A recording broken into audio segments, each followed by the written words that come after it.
This is Bridging the Gap, Lesson 3, Beta Test Version. We have today Bonnie Gross, speech pathologist in Toronto, speaking with me, Ed Chin. And we used to do this program long time ago. I won't tell you how long, but most of you who watched this program before know that we did it from the early 90s to the mid 90s in 2 different radio stations in Canada. So Yeah. Welcome again, Bonnie. And Thank we're you. doing this for fun. And hopefully people will pick up this lesson 3 in some shape or form. Yeah. Well, technology-wise, has improved a lot. I remember we were recording it either in downtown Toronto on College Street or up in Richmond Hill, 2 different radio stations back then. Yes. Now we are doing. And I remember driving. Sorry.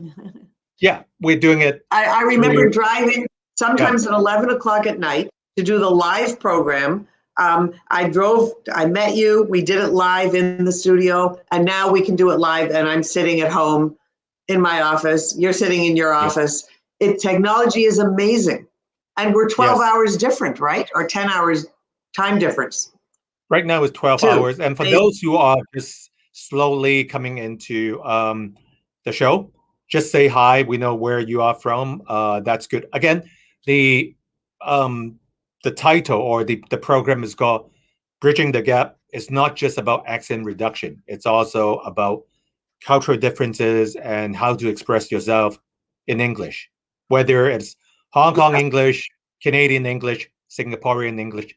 Doesn't matter as long as people can understand you perfectly. That's the most important thing, right? Yes, absolutely.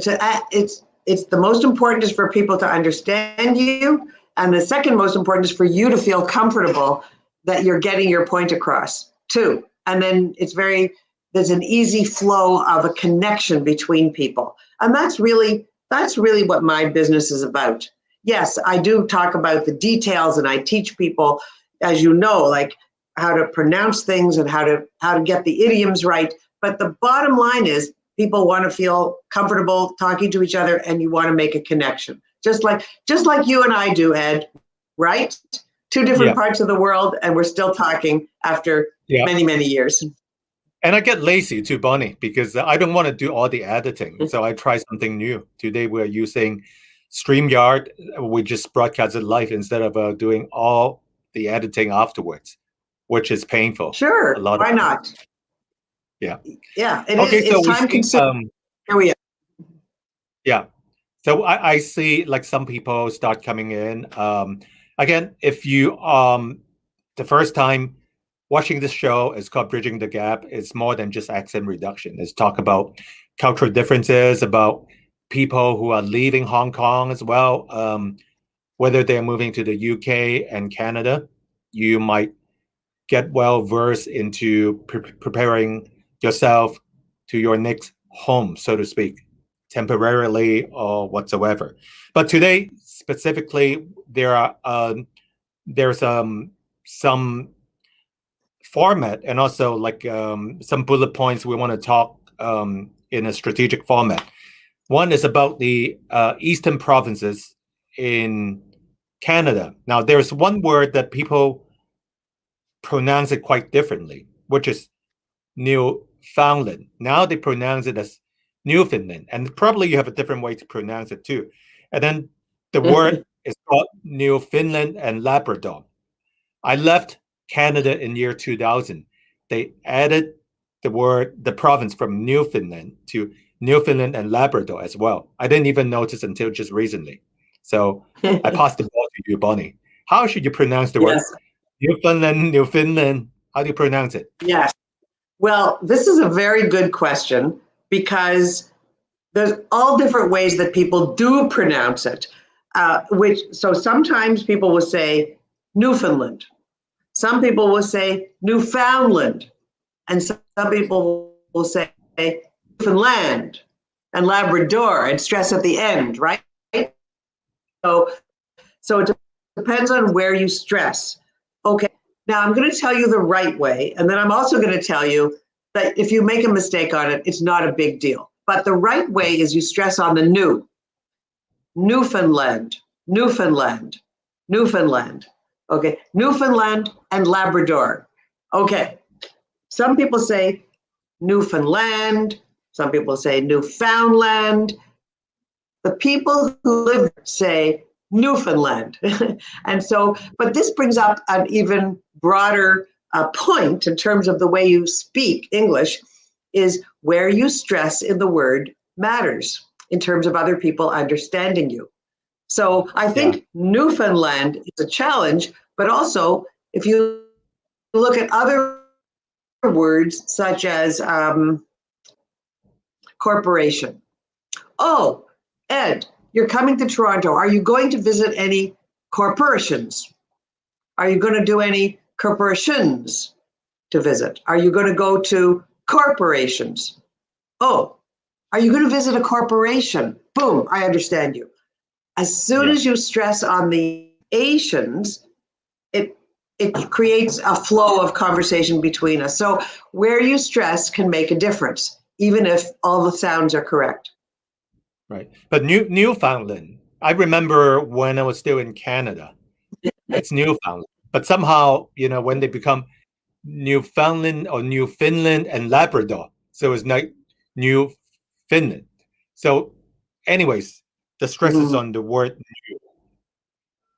Yes, and I actually was doing a little research on this. I was doing a little research on this, and apparently, if you say Newfoundland, like where you really compress the "lind" and the "fund," Newfoundland is apparently absolutely not right, and nobody who lives there says it that way. So they don't like Newfoundland; they like Newfoundland or Newfoundland, where you actually say the words "new-found land" that comes from those three words, where you actually hear all three words all together. Newfoundland, not Newfoundland. Okay, but it's quite diverse and multicultural the way I look at it, because originally the people are mostly Irish, the Aboriginals, and also Canadians, right? Eastern Province people.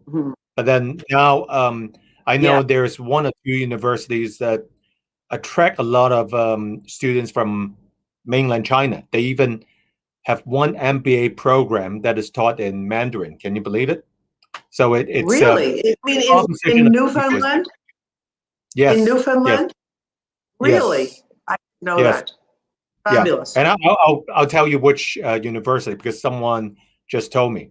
But the conflicts in Hong Kong and China aside, this is what's happening in the eastern provinces, right? And we all know about there's a lot of issues going on in Hong Kong as well. But I'm not going to spend too much time to talk about that. People read about the stories, and you do as well. You read my Facebook page, and sometimes you read the articles that I write about. But let's forget about that now. But I think many people. Okay, I was just going to say, I think many people in Hong Kong feel worried about this, and I understand that. And so I'm glad to bring to this program anything you want to ask me about Canadian culture, and well, you know all about it because you've been here, but please ask me. Oh yeah.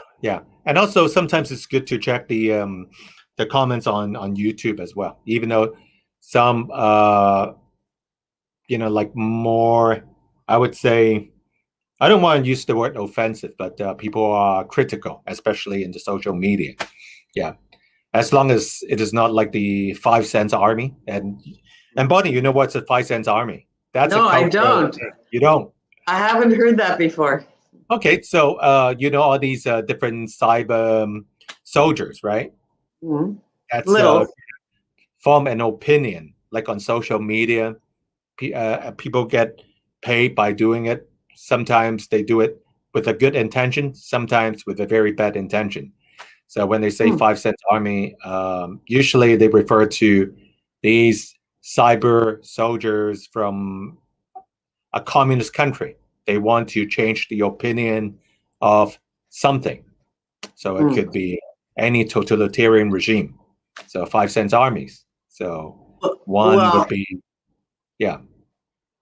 no, Yeah. you, as soon as you said that, I thought about the US and I thought about Trump. But anyway, Okay. maybe we won't get into that. Talking about changing opinions. Right. Okay. Shall we talk about American and Canadian accent? Now, American, it's quite regional. At least I could easily chop into 3 or 4 different pieces, and they do speak different accent. And Canada is a little bit easier. How do you pronounce the word Z or Z? Which one do you use Oh, in? right. The name of the last letter of the alphabet. Yeah. Well, this is very cut and dry. Do you know the expression cut and dry? Yes. Cut and dry. Okay. So just for the audience, it means it's very straightforward there, and there's no subtlety about it. Okay. In Canada, we call the last letter of the alphabet Z. In the US, they call the last letter of the alphabet Z.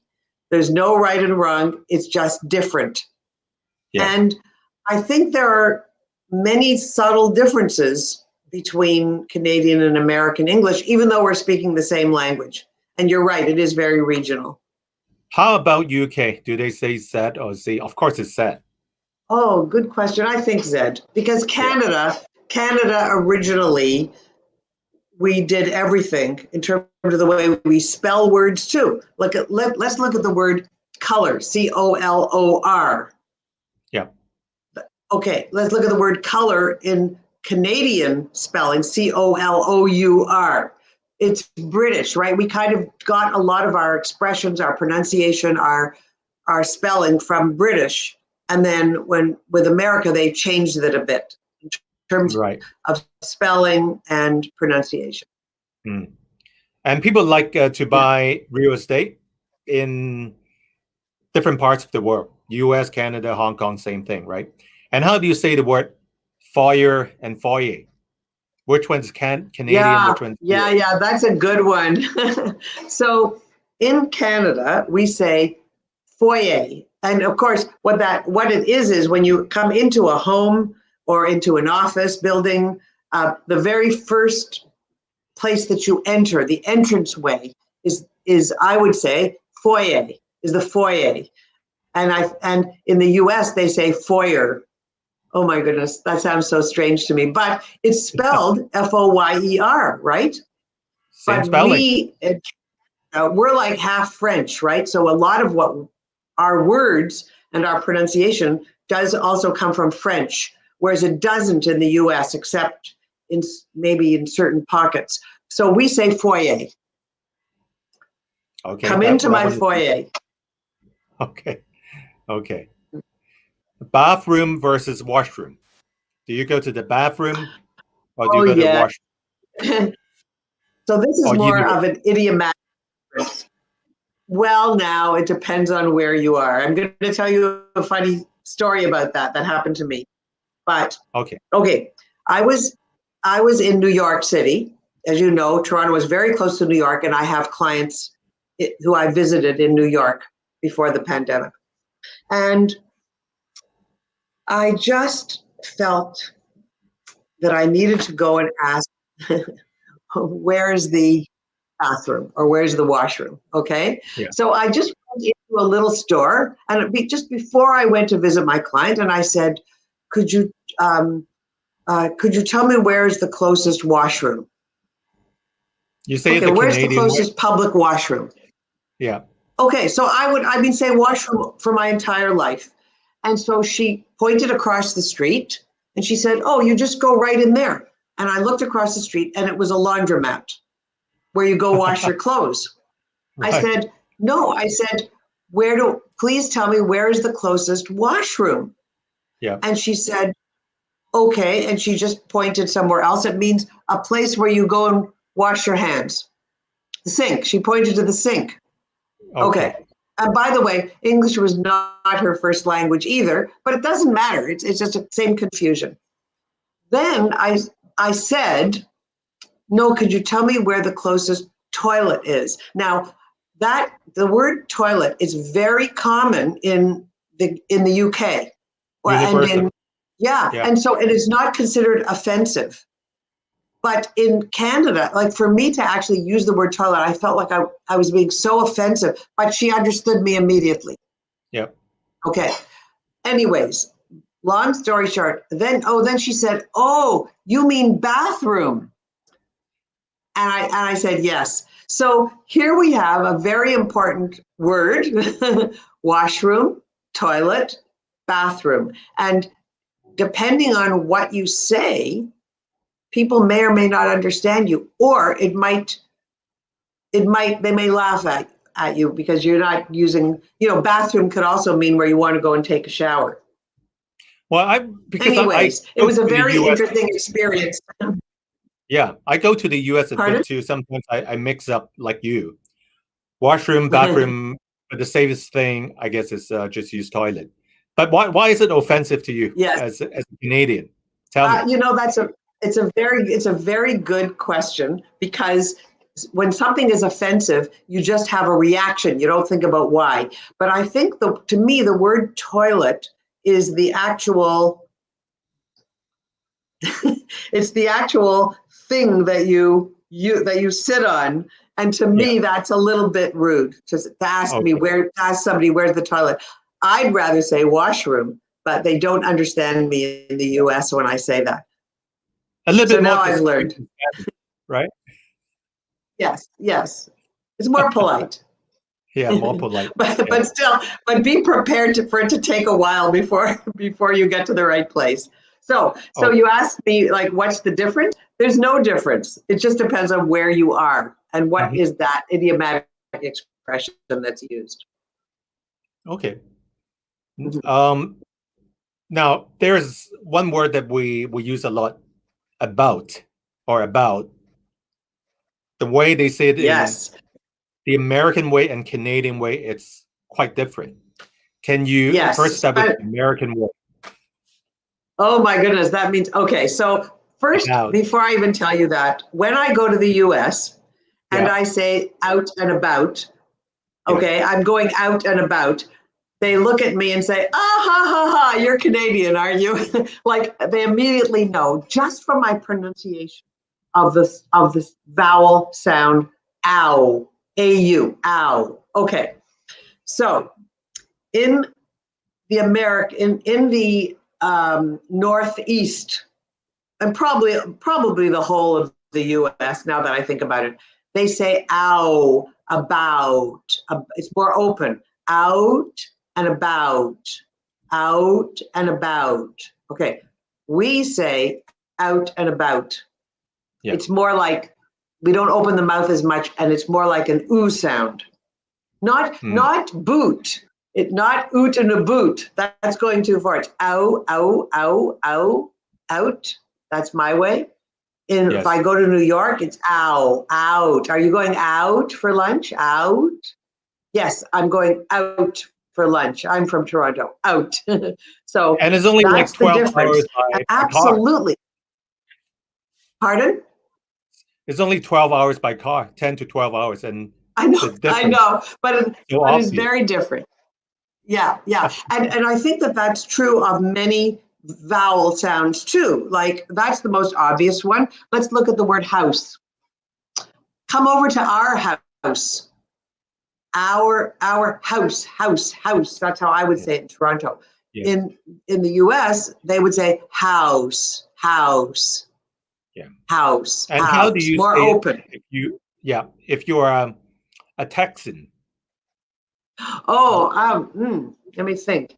I'd have to listen to somebody and then I could tell you, but definitely it's different. I remember, oh wow, I know what those, when I hear those dialects, I know where they're from, but I don't, you'll have to, our next program, I'm going to look that up and I'm going to come back and tell you exactly how they say it. However, they say it very differently than we do. Yeah, right. People from my church, the pastor is from the southern part of the United States, so it takes me quite a while to understand his accent. But now I have no problem. Oh my goodness! Yeah. It's quite different from You know, Midwest. here's an interesting, very. So you just said an interesting word. I'm going to use that as an example. Pastor. You Yeah. said posture. I say pastor. That's one of the differences between British English, posture, and Canadian English, pastor. Now, here's how they would say it in the U.S. in the north around the New York area. They'd say pastor, pastor. Yeah. Yeah. I, as a Canadian, say pastor. You say pastor. Okay? Positive. I still understood you, but Yeah. that's the difference.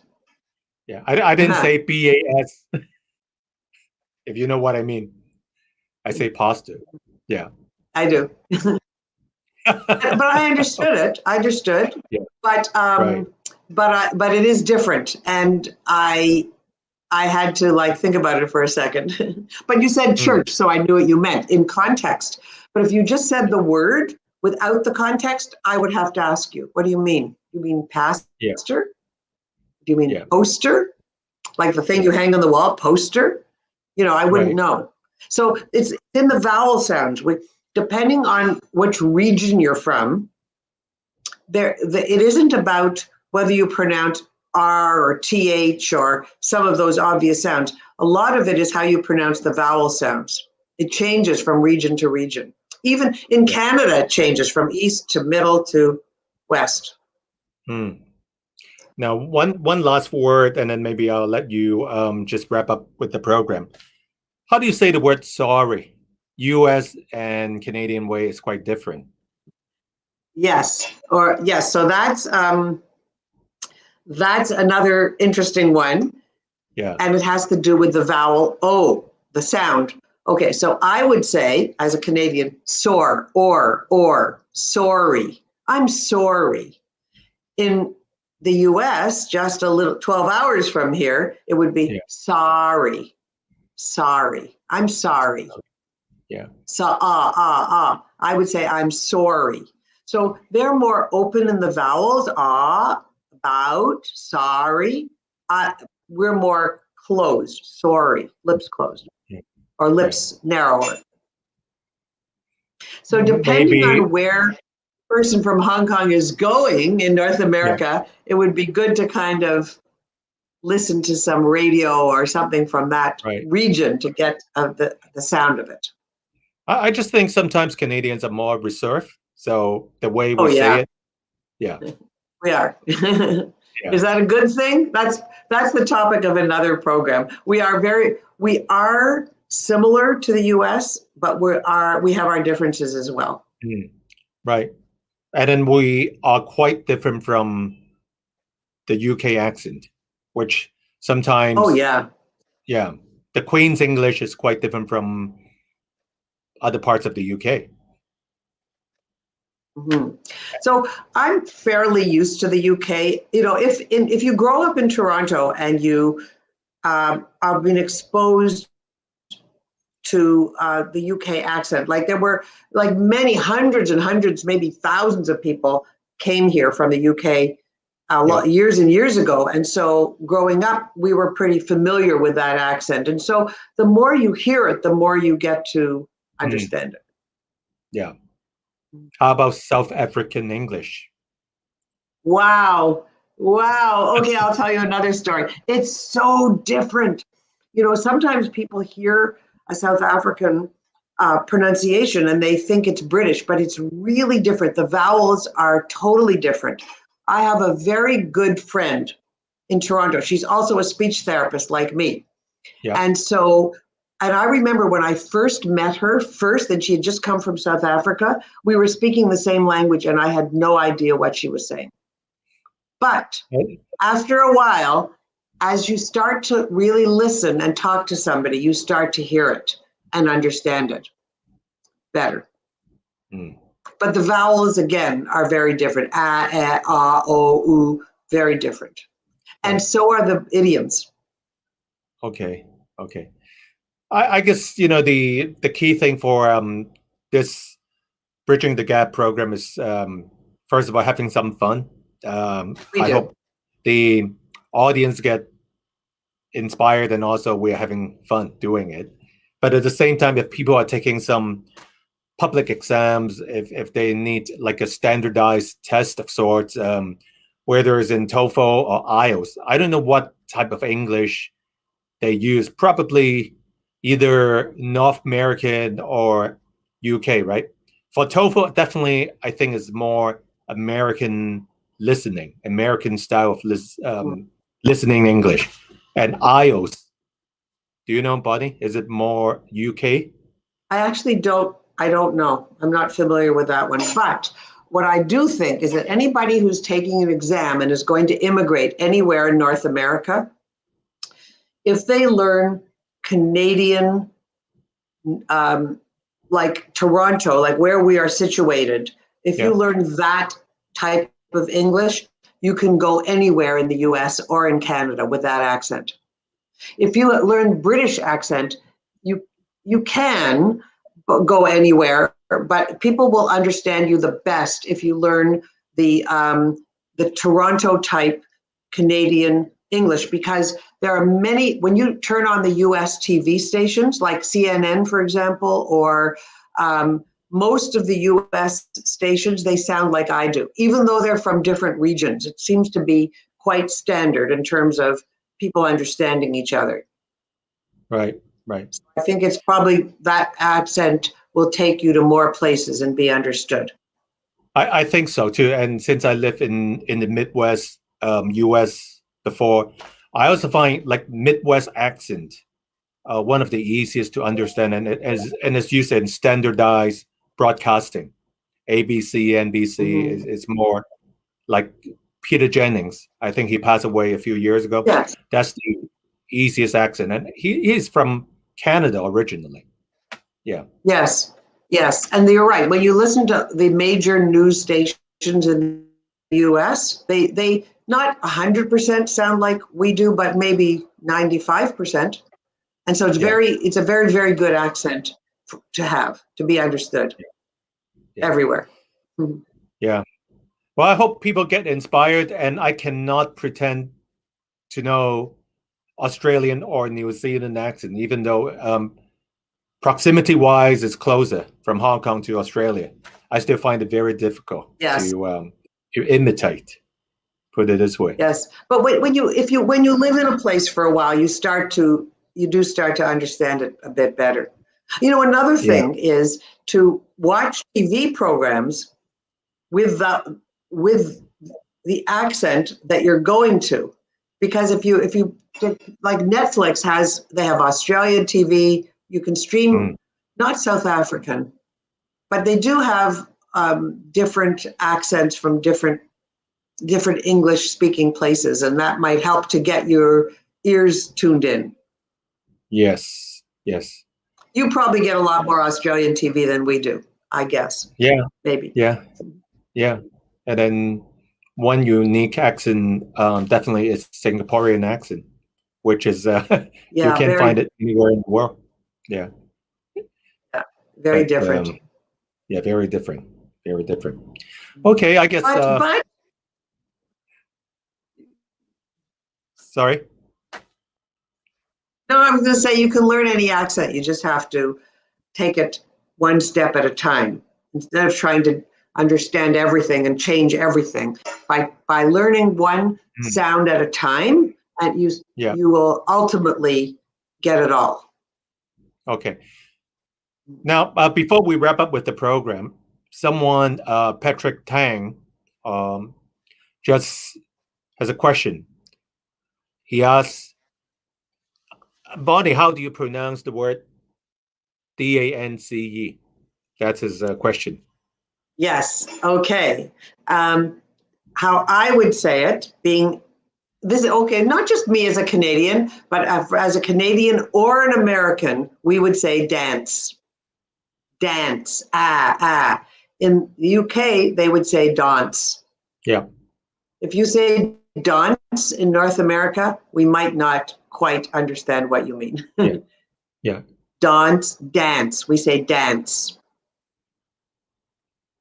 I guess in Hong Kong, people understand both. We go dancing. Yeah, or we go dancing. Yeah. or Yeah. somewhere in between. Oh yeah, there. Now I gotcha. Like dancing, I have to like think about it for a split second. But I'm being a speech therapist. I'm going to understand it faster than somebody else. So go with dancing if you're coming to this country. Yes, yes, absolutely. Well, like I said earlier, I hope people get inspired, and then we can think of some other interesting ways to bring this beta test program even more interesting. I know it has been quite a while. We had the Chinese New Year, and then both you got busy Oh, and I got busy, and then yes, you know, but we can do it more often. Like we can definitely do it more often if we plan the times in advance. yeah, How's yeah, that? yeah. Do it for you and I, The and then we can do it.